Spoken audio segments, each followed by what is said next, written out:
Welcome to another edition of Politics and Right. I'm Egberto, Willies, your host. Ali Velshi is an award-winning journalist, host of Velshi and chief correspondent for MSNBC, and a weekly economics contributor to NPR's Here and Now.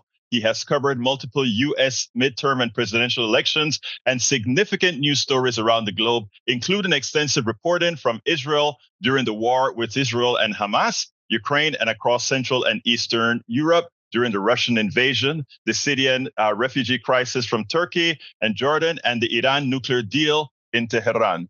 He hosts the Velshi Banned Book Club on MSNBC and the Velshi Banned Book Club podcast. Folks, check those things out. You've got to listen to that. You got to watch it. There are a few cable or broadcast hosts and journalists who I listen to or learn from at face value based on the trust they have earned with their reporting. Ali Velshi makes that list that fits on one hand. Velshi has won numerous awards that I'll enumerate in the subsequent blog and article after this interview. Anyway, Ali, welcome to Politics Done Right. How are you doing today?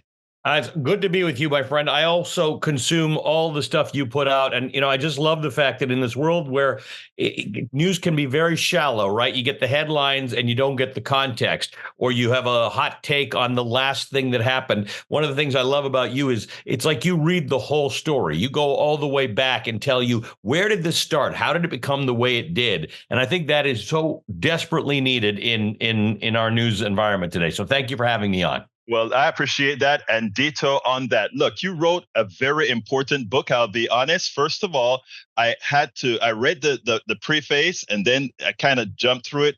And I'll talk about what I jumped through before. But again, like I said, in reading the book, I said, well, look, I listened to Ali all of the times, and this is just a microcosm of who this guy has always been. So I am going to read the entire 300 pages, but I just have to do it over time. Anyway, sure.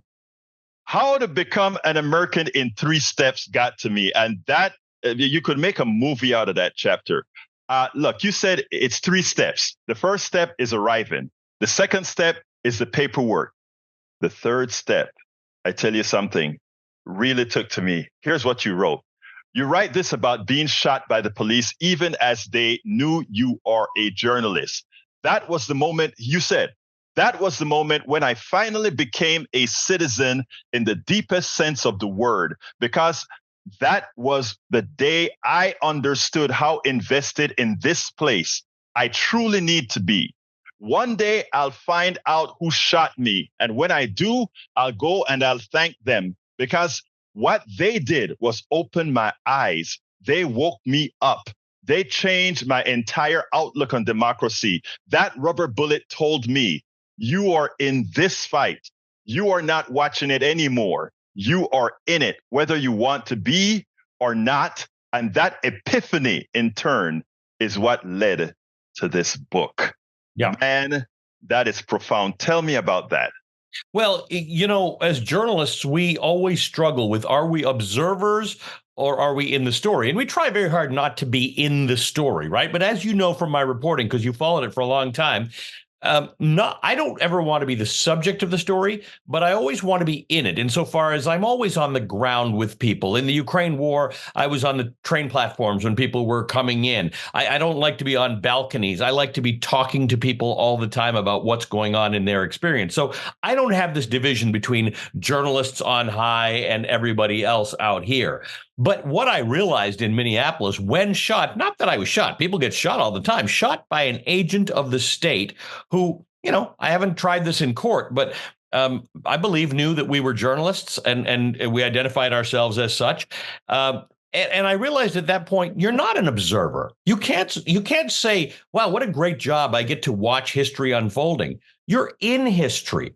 And all of a sudden, it created this direct line 125 years back to my family, who had been people who had done things to try and better the society in which they lived, including fighting apartheid for a long time. Right? I have a grandfather who was Gandhi's youngest student. I have an uncle who was in jail for breaking the law and fighting apartheid. And I thought that when my parents came to these shores 50 plus years ago, that battle was over. That fight for democracy was over. We live in real democracies. Little did I know that democracy is a cactus, right? It's pretty hardy if you have it, but you can't just stick the cactus in a dark drawer and hope it grows. It needs some care and watering, and we are all in that fight. That's when I realized in that moment, I'm in it. I'm in it. It's not just my job to tell people what's going on, but to bear witness for them, to hold power to account. Police and later on, Donald Trump described that night in Minneapolis when I got shot as something far more colorful, but entirely wrong. It was entirely dishonest. It was this idea that we and the protesters were doing things that we simply were not, because it was live on TV. I was shot while live on TV describing a peaceful rally, a peaceful march into which the state police and the Minneapolis city police and the National Guard had come in and started firing tear gas and flashbangs and rubber bullets. If we're not there to tell that story, the story does not get told. And hence, we have to be part of the story of democracy. Democracy depends on an informed electorate. If the electorate does not know that the police are shooting at people who are not doing anything wrong, that the police are shooting at journalists to try and silence them, that the police want journalists curfewed because when journalists are curfewed, police get to do whatever they want to do. That's what happens in other countries. You and I come from other places. We know what happens when journalism is silenced and authorities get to do what they want to do. And that cannot be allowed to happen in America. You have a very interesting history. You are a person that came from many places. You said you had so many passports. What does one more have to do with it? Tell us a little bit about that, because I think one of the reasons you are so good at what you do is because you have seen it from so many different angles, not only ethnically, not only racially, but in every single aspect. And I think to some extent, journalists, if they haven't lived it, they at least need to have learned about it. And our educational system is so poor that they don't. They just think glory, glory, hallelujah, and nothing else. So please expand on that. We have to read. If we don't live it, and I have lived much of it, and I have, thanks to my employers, NBC and Al Jazeera and CNN, I have been around the world for these things. So when I was in Iran when we did the nuclear deal, but I was talking to Iranians the whole time. I was also interviewing vice presidents and politicians, and I do a lot of that, but that's half the job. The other half of the job is knowing how people live and how people think. And I really think that, look, in 2015 is when I became an American citizen. What did I care? I had a lot of citizenships, and I'm Canadian. Having a Canadian citizenship is probably one of the best citizenships in the entire world. I thought of citizenship as a series of rights, including the right to vote. And that's important, but I didn't care that much. In fact, many of us didn't care that much in 2015 because we weren't worried that democracy was coming apart. So what did my one vote in New York actually matter? What happened that night in Minneapolis is I learned that citizenship is not simply your right to vote or any of the rights you are accorded under the Constitution. It is your obligation to make society better. It is your I complained to a buddy who said, a Canadian who had become an American, who said, "Why didn't you become an American citizen?" And I said, "Well, I don't want to do jury duty." And she laced into me. She said, I read that. Yes. Yeah, she said, you want to enjoy the fruits of this country and the good things that it gives you, but you don't want to sit for jury duty. But her larger point was not about jury duty. I still haven't done jury duty, by the way. The larger point was you owe your society certain things. And in this perilous time in which we exist in 2024, in 25 years, when our grandchildren ask us, what is it you were doing when democracy was imperiled in 2024? You do not want to be able to say nothing. You do not want to be able to say, but I wasn't really paying attention. It didn't really affect me. It fully affects you. So my getting shot made me realize, because I'm not a black man in America who is in danger of dying when the police pull them over.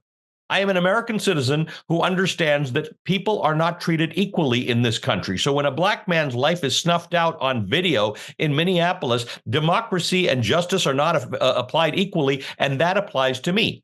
In 2024, today in America, you and I enjoy certain rights that every woman in our lives does not enjoy, which means democracy is not being applied fairly and equally, which means it is not finished yet. And because I come from a place where there was apartheid, I understand that when it's not equal for all, it's not equal for any. 6% of the population of South Africa, the white people, had the vote. They thought they had a perfect democracy. If you were white in South Africa, it felt amazing. But there's zero democracy. If there's not democracy for all, it doesn't exist. And that's what we have to realize. If you don't struggle to vote because of where you live, it doesn't mean that it's not your fight to make sure others can vote clearly. If you don't ever need to get an abortion, it doesn't mean that you don't have to fight for others who may need that one day. And that's what that date in 2020 when I got shot meant to me. I am in the fight the same way everybody else is. I do not have a privilege as a journalist to stand off to the side, watch what's going on, and tell you all about it. You know, Ali, it's interesting because in the original journalist school of thought, it was person A says something, person B says something, and you just throw that out there. And what the Trump group, the MAGA group, and many others, even let's say during the Red Revolution, et cetera, what they've learned to do is they've used that supposed balance to abuse the system, to mislead the folks. And what I love about what some journalists, as I said, on one hand, they do is they force context. And that's what I see you're able to do in a manner that doesn't destroy the conversation, the dialogue. Correct. Tell me a little bit about that. And it shouldn't destroy journalism, right? I see it on Twitter all the time. People say if there's a discussion about whether it's raining, you don't book one person who says it's raining and book another person who says it's not raining. You open the window and you put your hand outside and you find out if it's raining, right? There's truth and there's bullshit. And we don't give them, we are not here to give them equal weight. What I am entirely prepared to give equal weight to people who are not lying to me. You may have a strong view about abortion or minimum wage or health care or whatever the case is. But if you are arguing honestly from where you come, maybe it's a religious belief, maybe it's a philosophical belief, but you're prepared to make the argument properly, you are invited onto my show to have a debate. And I will debate you even if my audience doesn't like you or your opinions. And I do it fairly often, as you know. I book people and I hear on social media, I don't know why you're giving this person a platform. I will give you a platform if you're being honest. If you honestly believe there should be no minimum wage or minimum wage should be lower or there shouldn't be universal health care. These are all things I believe should happen, right? I have my own views and I don't see anything wrong with my viewer understanding that I have views. There's this thing about objectivity in journalism, right? That you've got to be objective. Objective doesn't mean pretend you don't have opinions. I have opinions. I cover hurricanes, right? I have an opinion. Hurricanes are bad for people. They kill people. I cover tornadoes. Guess what? Tornadoes are bad for people. They kill people. I cover school shootings. School shootings are terrible. I'm against them. I'm absolutely against them. I'm also against lying. I'm also against people who run for office who are against democracy, because while you and I may not share views about how our country should be run, we share views about how we engage in civic activity, or at least we should. I'm not going to share views with you about the fact that this should be a dictatorship or this should be an authoritarian country. And yet there's one party right now running on the basis of a document called Project 2025, which is more than 800 pages long in great detail. And one of your obligations as a citizen is to read it and understand that if you cast a ballot for members of that party, please don't come and complain to me in 2025 and 2026 and 2027 that you feel your rights have been curtailed because you voted for that. Do not vote for your rights to be curtailed. We are not fighting off missiles from another country who is trying to invade us. We have the vote. We have the right to make our own decisions in America, and that is the obligation of citizenship that I now hold because I now have an American passport. Now I am an American citizen. I must fight back the pressures on democracy just like you must and everybody else must. As journalists, we stand no higher than anyone else. We are foot soldiers for democracy. You know what is interesting? Imagine if all our journalists thought that way and realized that they are part of it. And if being a part of it means that you don't allow what we are trying like hell not to occur in this country right now. Very important. Now, let me ask you a difficult question. I know you have your book and you have the different blogs and stuff that you do on the side, but you also have a huge platform at a corporate station. You are one of the few that I see who is able to navigate that at times there are competing interests. Yes. How can you promote that to other journalists to understand that, yes, Sometimes there are conflicts with the way we're going to tell a story, but Yes. we must find a way to tell a story in as much as we have those around us. Correct. And I am not troubled by it. I understand that even where I work on some very serious issues that people feel very seriously about, there are different views. The various prospective hosts hold different views. There are so-called prevailing narratives about certain stories. But I will work with those hosts. I appear on their shows and they appear on my shows. I sub in, as you know, for various people whose views are not the same as mine, but I am a pluralist, right? I believe that the quality that we most hold, even as equal to democracy, is pluralism. The idea that we live in a world in which people hold different views, they have different faiths, they have different appetites, they have different diets, they have different lifestyles. And I am not here to tolerate yours. I write in my book, I think tolerance is a terrible word. Thank you. Tolerate what you do or your religion or your life or your skin color. It is for me to embrace the fact that both of us live in this place and share in its fruits. Because I came from a family who, by the color of your skin, they could not vote. They were not entitled to certain freedoms. So they came out of apartheid thinking, I want none of this ever again. I want none of this bullshit. People are not judged by their backgrounds and by their ethnicity and by their religion and by their sexuality and by their color, or by their political views. So I do not hold it against anyone, including my colleagues who do not share my view on what I think are very important matters, including Israel-Gaza, right? I will continue to engage in them as long as they, and I believe they do, engage in good faith discussions about the whole thing. And as long as good faith discussions mean being open to debate.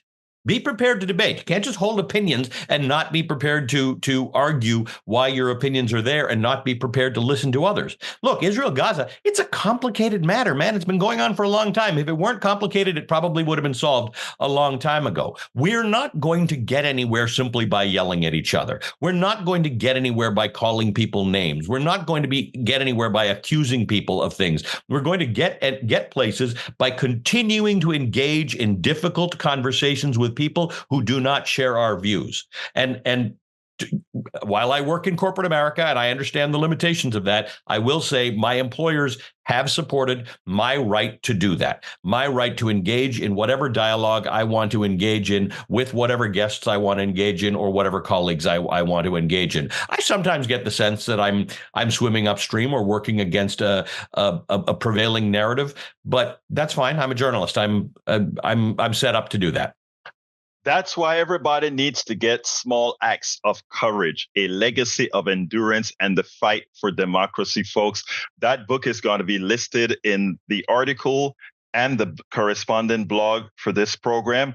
Ali, for everybody who I interview, there's always a last question, and it's because I know my limitations, and that is, what would you have liked me to ask you that I didn't, or what do you want to say that we hadn't touched on based on the interview thus far? Well, you know, the message in the book, it's an easy read. And part of it is people take all sorts of messages from it, right? Some people think it's a book about immigration. Some people think it's a book about ancestry. Some people think it's a memoir, but it's not. It's more about my family than it is about me.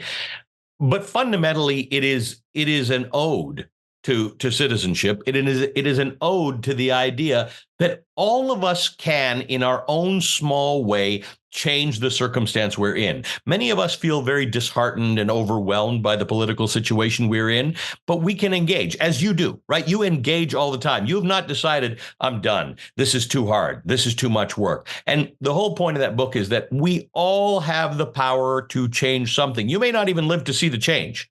But because that's what I write about in my family. My grandfather died in 1961 at the age of 58, thinking all his efforts had failed, and yet his son became a member of parliament, and his grandson is the guy you're talking to right now. So my point is, do not give up. Do not think that you are impotent. You are not. You have strength and you have power.